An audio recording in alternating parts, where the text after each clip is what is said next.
Hi, my name is David Bruce and I'm the co-founder of Pro UK, a men's mental health project based in Lincolnshire. It's a safe place for men to meet, socialise and talk. My name's Michael Morris. I'm founder of Tonic Health. We're a health and wellbeing charity based in South Holland and Boston. One of our main areas is mental health support.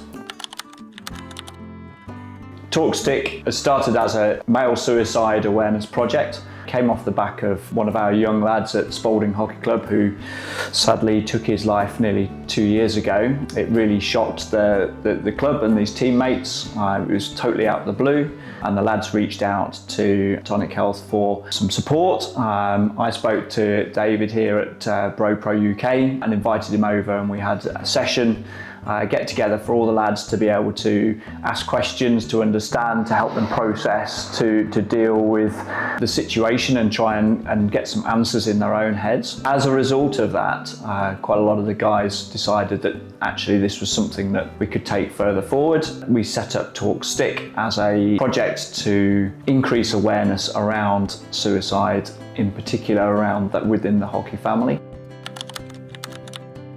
One of the things that we've noticed over the years is how little some men do talk. It's historic, goes back centuries, and you hear the comments about manning up and you're not a man if you cry and etc.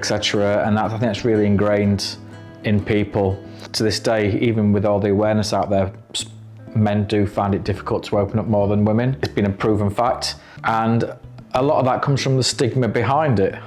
Even in the work that we do, the amount of times men will apologise because they've opened up or they've cried or they've got emotional. It's something that we've really worked hard at, especially within Pro, is to encourage men to have that freedom and openness to be able to share how they're feeling without the ridicule from friends and family, or for even people that don't even know them, because it's seen as weak to talk. I think having those groups, organisations, clubs, societies where guys are coming together in particular, you form those friendships and those bonds, and it should in theory be easier for guys to be able to talk to each other, but we still see across the board that there are those people who just for whatever reason find it very, very difficult to reach out to each other. And I think it's just making guys aware that it is okay not to be okay sometimes, and it's okay that they can reach out, and it's okay that they can share and just unload that burden that sometimes they've been carrying for far too long. Most importantly is that actually some of the guys are recognising that if other teammates are struggling, that they know the questions and they know how to approach them and say, look mate, are you okay? I've seen you a bit quiet at the moment. How can I help? Is there anything that you can share? These are really important things that people can take on now that perhaps beforehand we just didn't know how to approach somebody if we knew. Yeah, absolutely. And it's just some of those little tips that we've given out to the guys. So for example, asking twice. We know sometimes we can say to people, how are you doing today? And people go, yeah, I'm fine, yeah, I'm good. And then you ask again, people are kind of taken aback because actually, does this person actually really care? They've asked me again if I'm actually okay. And sometimes we've noticed that we get a completely different answer to the pleasantries. We always say, don't we, it's like being in a supermarket and you pass your friend, how are you doing? Yeah, I'm okay, thank you. How are you? Yeah, I'm good. And you've passed each other before you've even got the answer. You're not waiting for a response. Whereas when we ask twice, it just shows that you are actually invested and you really do genuinely care about the response that's coming back to you. Sometimes people have been afraid to ask, are you okay? Because they don't know what to do. If you say, look mate, I'm really struggling, they might go, oh, now what do I say? Yeah. So actually by having some of the tools, even if it's let's just have a chat, even if they don't have all the answers, because most of the time we won't have the answers. So the fact that you've just held that safe space for that person in that moment when they need it most, for some is enough. Absolutely.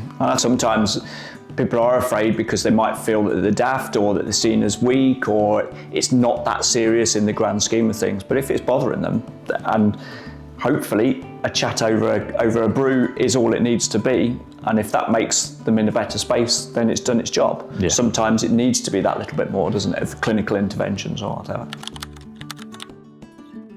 For some people it's easy to chat with a mate, with a close person, Other times, actually, they would rather speak to a national helpline over a telephone or a web chat or a WhatsApp group or whatever, where it's a completely anonymous person. They don't know who's at the other end of the line. They don't know anything about them, and they can get the support. So at least there's both ways. There's attending groups, or there's been able to seek that online support. You know, it's also as well the ones that are really chatty and the ones that are really upbeat. You know, I always say check on your strong friend, because you know who checks on them, who checks in with them, should I say. So it's having that holistic overview, isn't it? You know, making sure that we're going at it from all angles. Certainly within the hockey spectrum, this has been aimed at 18 plus because of the sensitivity of the subject, but at the same time we've got a lot of those younger guys, the older teenagers who are up and coming, and hopefully they're in a better space because there's more information around, particularly through social media now, on how to access and support and how to look out for each other. But that's the next stage, isn't it, really? And schools and the clubs and the societies that they're a big part of. It's important that everyone's aware of what we can do. Off the back of these projects as well, especially with TalkStick, you know, we have found that they are reaching more than just the players. It's their families, their partners, children, because mental health affects everybody. Fundamentally, as long as we help support one person, we've done our job. But if we can support lots and lots and lots of people within a club, within a family, within a society, then it will make life a lot easier. The TalkStick, it's the hockey that's brought people together, but it's the personal experiences and the personal skills that people can then take away, who are those hockey players are also business owners or employees. They're also members of other groups and societies, and if they can take that message across into those areas as well, they can support more and more and more people, and then the signposting, so everyone gets that message no matter where it is. When we talk about mental health, we always think the crisis care, the top end, particularly around suicide awareness and whatever, that they've got to be really at that really bad state, whereas in actual fact mental health affects everybody, and we all have down days, we all have poor me days where we're just feeling a little bit low.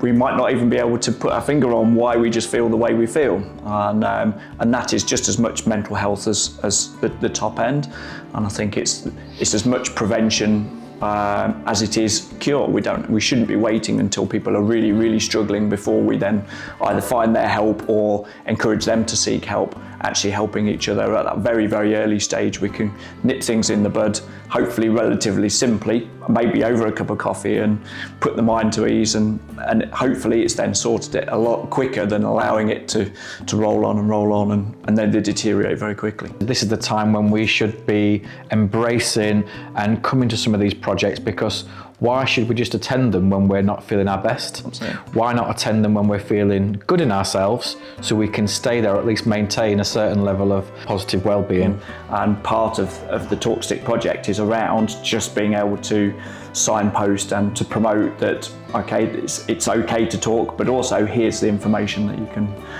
so you can access those services. There is a lot of support out there, and I know sometimes people don't always think there is, but since we've started this project, we've realised just how much is available to people. So the first thing we would always recommend to anybody who is struggling with their mental health and well-being is to make an appointment at your local surgery to see what's called a mental health practitioner. Most surgeries, especially in Lincolnshire, have one. That's not for everybody. Not everybody's ready or at that stage. So you do have the national 111 service and option 2, which is a 24-hour-a-day service, 7 days a week, where you will be put through again to a mental health nurse. You have the long-standing projects like Samaritans that you can reach out to Mind. If you are a young person, you have the likes of Kooth, that you can either go online or telephone. And then there's an array of local support as well. So again, especially for us in Lincolnshire, we will always sign people to www.heylincolnshire.co.uk, which is the NHS's website for everything mental health and wellbeing within the county, where you will find an array of projects that will support everything from grassroots level to those who have been affected by suicide as well. And there's also a section there for professionals and businesses to tap into, which we have seen grow. You know, I've had a number of businesses reach out to us so they can support their staff, and there's tools on there as well. If anything else, look out BroPro UK, Tonic Health's social media website pages. We've got all the links on there as well. So if anybody's struggling to try and find, and we've got telephone numbers on there, so you can always WhatsApp, phone up, and we can provide whatever information you need. I think it's all about breaking down some barriers, breaking down that stigma. And if you can do that over a cup of coffee or a cup of tea, just, you know, coming alongside somebody and sharing space, then that's half the battle won, isn't it? Absolutely. Getting somebody through the door is a big one. Making sure men are aware of what support is out there for them in the first place. But also in a way that's not too intrusive as well. And you're quite right, a cup of tea. I know it's a great British symbol, isn't it? But it helps massively just to sit and hold space with somebody, and just to sit and talk, or just listen, for example. Absolutely. You know, not everybody wants the answers. They just need that place for someone to come alongside them and listen to their story, listen to their journey.